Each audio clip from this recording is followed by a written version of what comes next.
दोस्तों, मैंने पहले वाले वीडियो में मेरे में चौहान वंश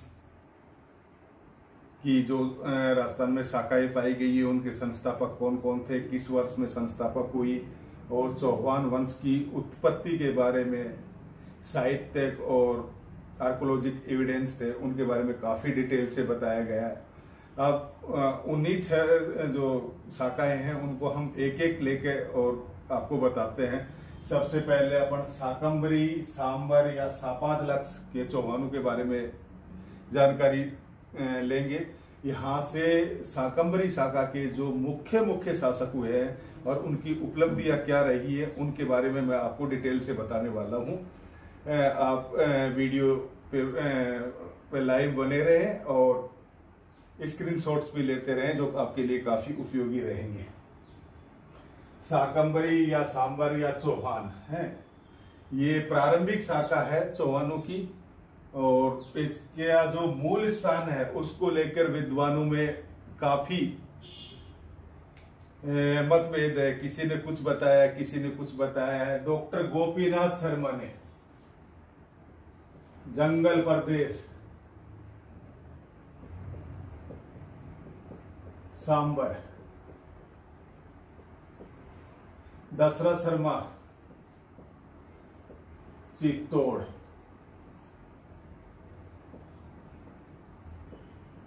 पृथ्वीराज विजय जयानक, हमीर महाकाव्य, नैनचंद सूरी, सुरजन चरित्र, इन्होंने पुष्कर बताया है। डॉक्टर दशरथ शर्मा ने चित्तौड़ बताया है। डॉक्टर गोपीनाथ शर्मा ने जांगल प्रदेश और सांबर बताया है। परंतु अधिक विश्वसनीय ये लगता है कि जांगल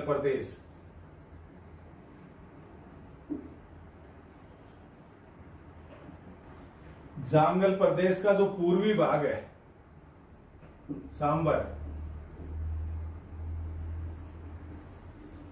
यानी जांगल देश का पूर्वी भाग सांबर है, तो सांबर का पश्चिमी भाग जांगल प्रदेश हो गया है। यहां से यदि क्वेश्चन आता है कि जांगल देश से सांबर किधर है, किस दिशा में है, या सांबर से जांगल देश किस दिशा में है, तो ये आप क्लियर कर लो।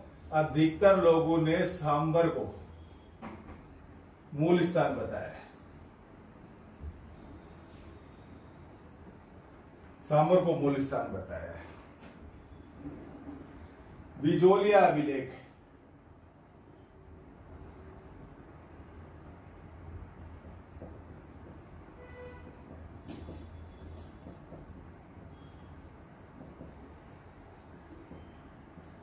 बिजोलिया शिलालेख से मालूम ज्ञात होता है कि 551 एडी में वासुदेव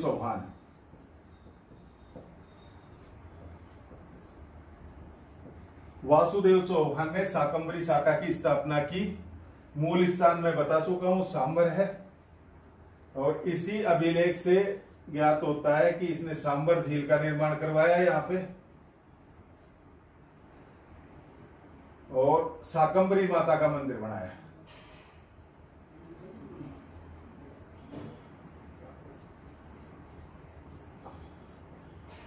ये तीनों चीज बिजोलिया अभिलेख से मालूम पड़ती हैं। 551 एडी में वासुदेव ने बनाया, सांबर झील का निर्माण करवाया और शाकंभरी माता का मंदिर का निर्माण करवाया। इस तरह से वासुदेव आदि पुरुष हो गए इसके, यानी संस्थापक वासुदेव। तो आदि पुरुष वासुदेव हो गए। अब आते हैं दुर्लभ राज।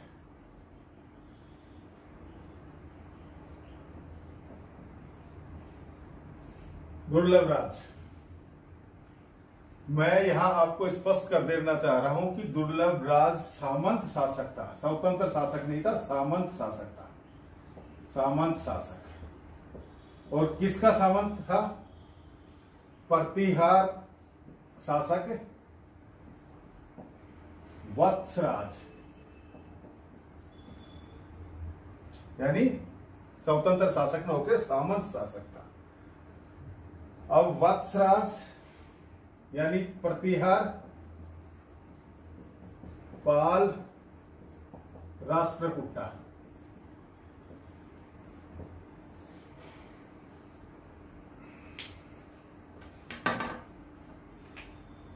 8वीं 9वीं शताब्दी।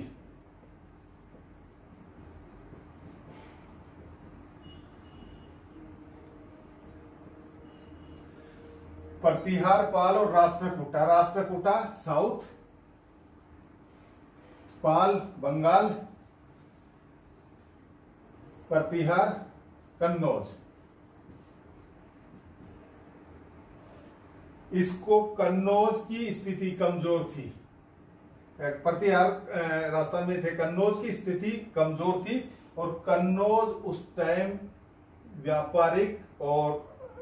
व्यापारिक दृष्टि से गंगा यमुना के को समुद्र से जोड़ता था, तो ट्रेड की स्थिति से भी अच्छा था।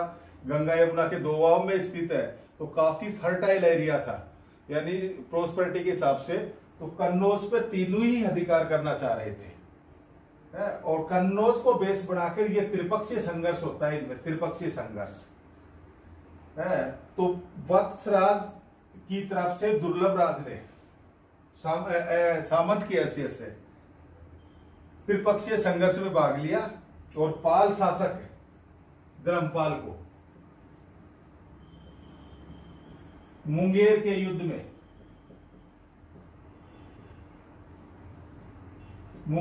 में हराता है। यानी दुर्लभ राज सामंत शासक था, वत्सराज का प्रतिहार शासक वत्सराज का, और वत्सराज की तरफ से ही त्रिपक्षीय संघर्ष में भाग लेता है और पाल शासक धर्मपाल को मुंगेर के युद्ध में हराता है। दुर्लभ राज की दूसरी उपलब्धि, इसके समय में राजस्थान पे पहला मुस्लिम आक्रमण होता है, जिसे दुर्लभ राज विफल कर देता है।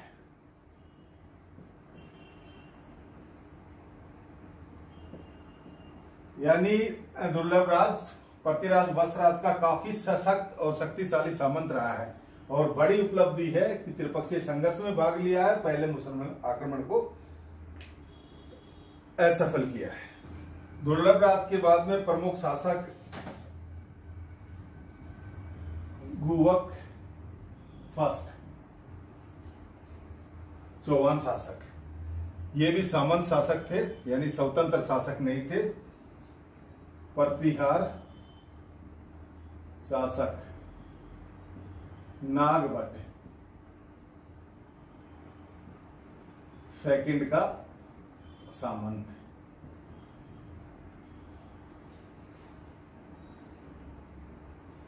गुवक ने हर्षनाथ मंदिर बनवाया।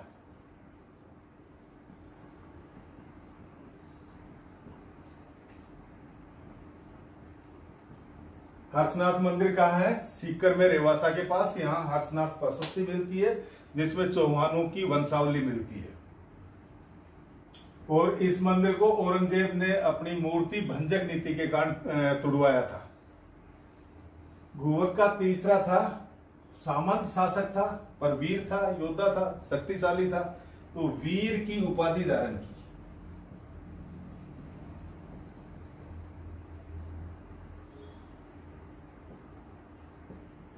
वीर की उपाधि धारण की। गुवक के बाद में आते हैं चंद्रराज,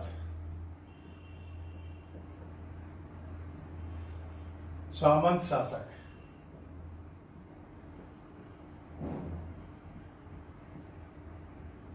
इंपॉर्टेंट काम, तोमरों से दिल्ली छीन ली। यानी दिल्ली पे तोमर साम्राज्य था, और दिल्ली पे आक्रमण करके और तोमरों से दिल्ली छीन ली। मुख्य काम यही है। इनकी पत्नी थी जिनका नाम रुद्राणी, इन्हें आत्म प्रभावी कहा जाता था। योग में निपुण थी, योगिक क्रियाओं में निपुण थी, और पुष्कर झील पे स्थित शिव मंदिर में 1000 दीपक।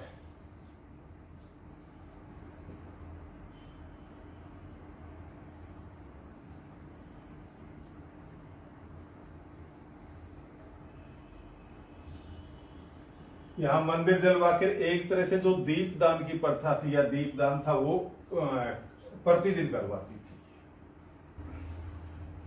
चंद्रराज के बाद में गुवक सेकंड है। कोई खास ज्यादा उपलब्धि नहीं है। अपनी बहन कलावती की शादी, कलावती।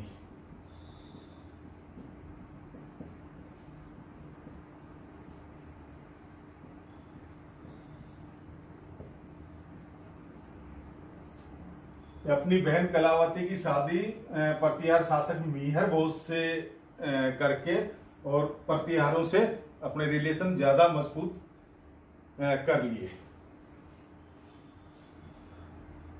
गुवक सेकंड के बाद में वाकपति राज,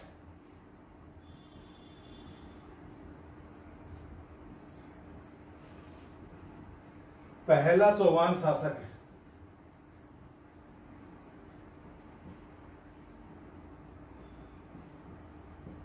महाराजा की उपाधि धारण करता है। महाराजा की उपाधि धारण करता है तो इससे प्रतीत होता है कि प्रतिहार सत्ता कमजोर पड़ गई और इस कारण वाकपति राज सेकंड थोड़ा सा मजबूत हो जाते हैं और साम्राज्य विस्तार के साथ महाराजा की उपाधि धारण करते हैं। वाकपति राज के दो पुत्र होते हैं, सिंहराज, लक्ष्मण देव।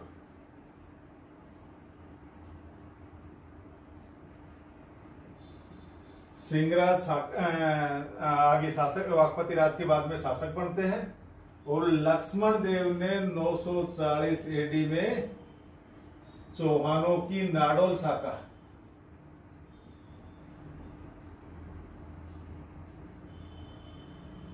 नाडोल शाखा की स्थापना करते हैं।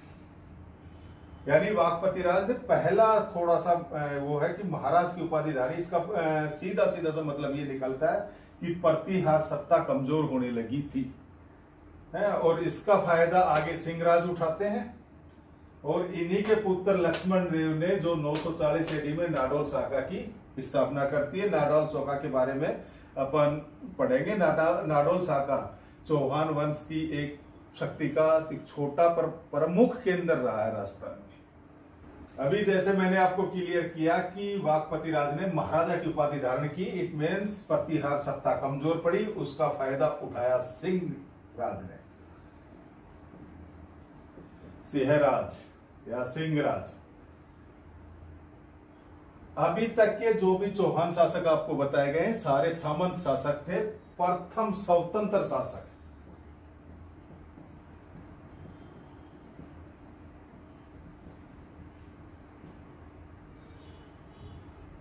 उपाधि धारण की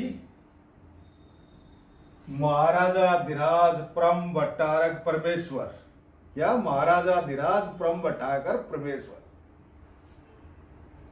महाराजाधिराज परम भट्टारक परमेश्वर।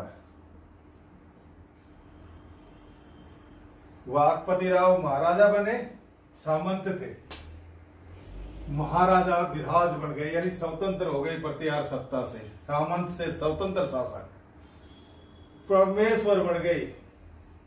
सिंहराज के बाद में आते हैं विग्रहराज सेकंड। हरिकेली नाटक वाले विग्रहराज नहीं है, ये सेकंड है। हरिकेली नाटक वाले फोर्थ थे।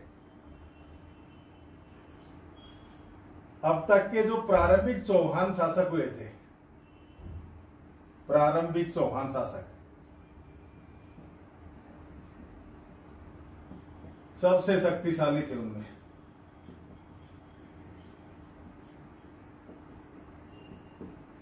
चालुक्य नरेश मूलराज को पराजित करते हैं। चालुक्य नरेश मूलराज को पराजित करते हैं और गुजरात पहुंच जाते हैं बड़ौच।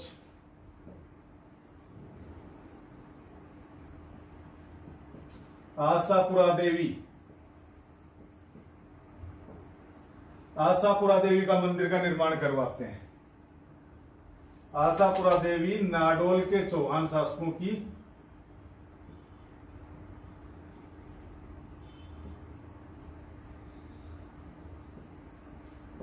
आशापुरा देवी चौहान के नाडोल के चौहान शासकों की कुल देवी थी और मातंग उपाधि धारण करते हैं। यानी विग्रहराज प्रारंभिक चौहान शासकों में से सबसे शक्तिशाली हैं। गुजरात के चालुक्य नरेश मूलराज को पराजित करते हैं। ये मूलराज फर्स्ट है, मूलराज फर्स्ट को पराजित करते हैं। बड़ौद गुजरात में आशापुरा देवी का मंदिर बनवाते हैं। आशापुरा देवी नाडोल के चौहान शासकों की कुल देवी है और मातंग की उपाधि धारण करते हैं। विग्रहराज सेकंड के बाद में आते हैं दुर्लभ राज सेकंड।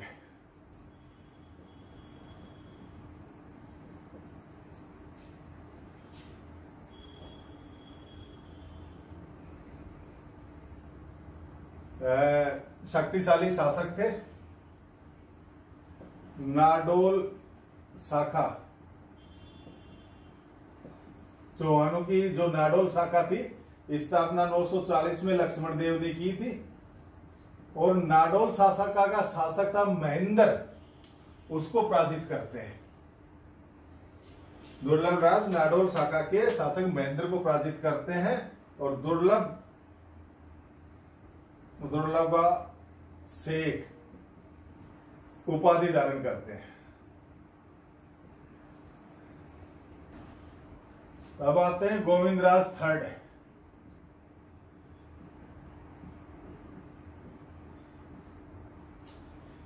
बहुत ज्यादा उपलब्धियां नहीं है, पर मारवाड़ में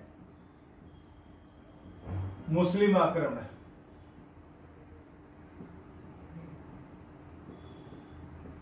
को विफल करते हैं और बेरी बठारक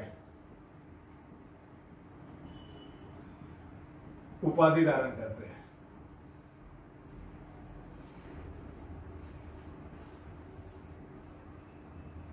आपके बाद में आते हैं वाकपति सेकंड। मेवाड़ के शासक अंबा प्रसाद युद्ध में पराजित करके मार देते हैं।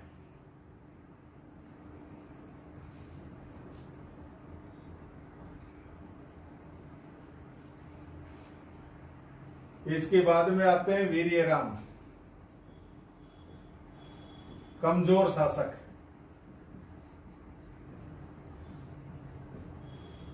मूल स्थान सांबर हाथ से निकल जाता है, यानी कमजोर शासक थे, अपनी मूल राजधानी सांबर को नहीं बचा पाते हैं। चामुंड राय आते हैं। इनका चामुंड राय का योगदान है कि सांबर को पुनः प्राप्त कर लेते हैं।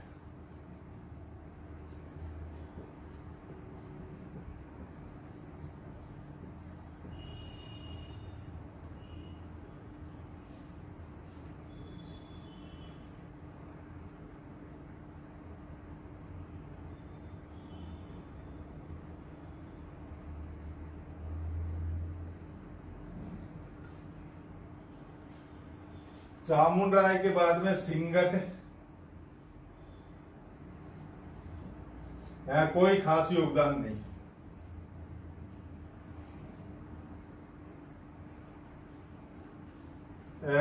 सिंगट के बाद में दुर्लभ राज थर्ड, गुजरात के शासक करण से लड़ाई करते हैं और मुस्लिम आक्रांता इब्राहिम से लड़ते हुए वीर गति को प्राप्त कर जाते हैं।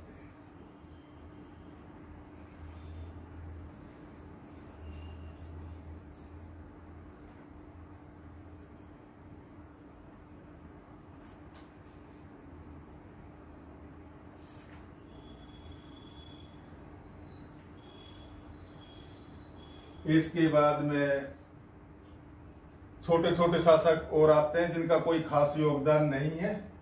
उसके बाद में आते हैं पृथ्वीराज फर्स्ट। पृथ्वीराज फर्स्ट के बारे में अपन जानेंगे।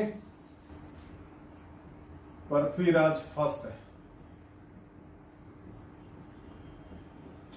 पृथ्वीराज से पहले वीर सिंह और विग्रहराज शासक हुए हैं, पर कोई खास योगदान नहीं।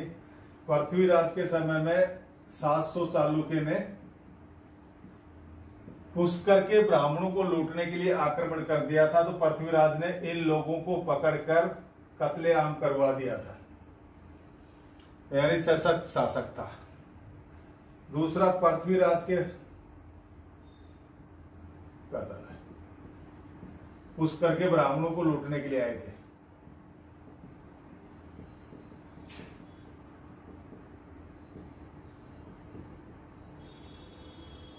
दूसरा है, पृथ्वीराज फर्स्ट के टाइम पे ही रेवासा सीकर हट्टड़ ने जीण माता का मंदिर बनवाया था।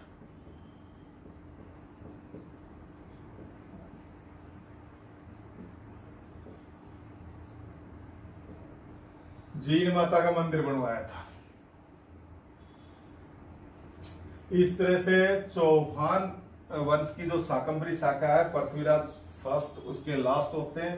इनके उत्तराधिकारी अजयराज जो 1113 में अजमेर की स्थापना करते हैं और अजमेर शाखा चौहानों की स्थापित हो जाती है। मैं आपको यह क्लियर कर देना चाहता हूं कि शाकंभरी शाखा थी जो सांबर थी, उसकी राजधानी अहिछत्रपुर।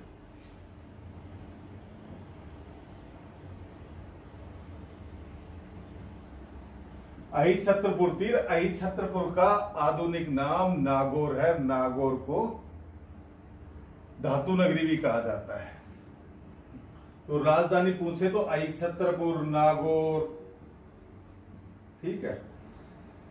दोस्तों, यहां मैं आपको एक चीज और बता देना चाहता हूं कि जो अब आप लोकगीत पढ़ोगे तो सबसे लंबा लोकगीत किसका होता है? जीण माता का होता है सबसे लंबा लोकगीत। किसका होता है सबसे लंबा लोकगीत? जीण माता का, और उसको कहते हैं चिरजा है। और चिरजा में करुणा रस है।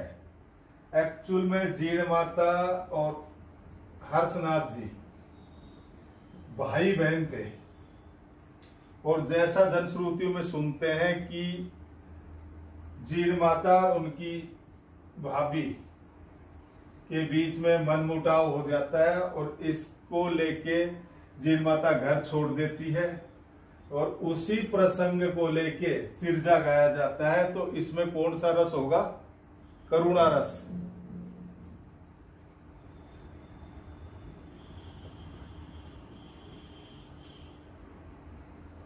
इस तरह दोस्तों हमने शाकंभरी, सांबर या सपादलक चौहानों की शाखा के बारे में और उनके मुख्य मुख्य शासकों के बारे में जाना है। नेक्स्ट वीडियो में अपन चौहान वंश की जो 5 अन्य ब्रांचेज हैं, नाडोल, अजमेर, रणथंबोर, सिरोही, जालोर, उनके बारे में विस्तृत से अध्ययन करेंगे। आप मेरे साथ बने रहें और मेरे वीडियो इसको चैनल को सब्सक्राइब करें। मैं काफी हेल्प करने वाला हूं। राजस्थान का चाहे कोई भी एग्जाम हो, छोटे से एग्जाम से लेकर बड़े तक, 4th क्लास से लेकर प्रशासनिक अधिकारी RS तक, सभी एग्जाम्स में जो मैं टॉपिक डिस्कस कर रहा हूं वहां से क्वेश्चन होंगे ही होंगे। है तो आपका ज्ञानवर्धन भी होगा, आपको परीक्षा में सहायता भी मिलेगी, और मैं आपके उज्जवल भविष्य की कामना के साथ धन्यवाद बोलता हूं। नेक्स्ट वीडियो में मिलते हैं। Thank you.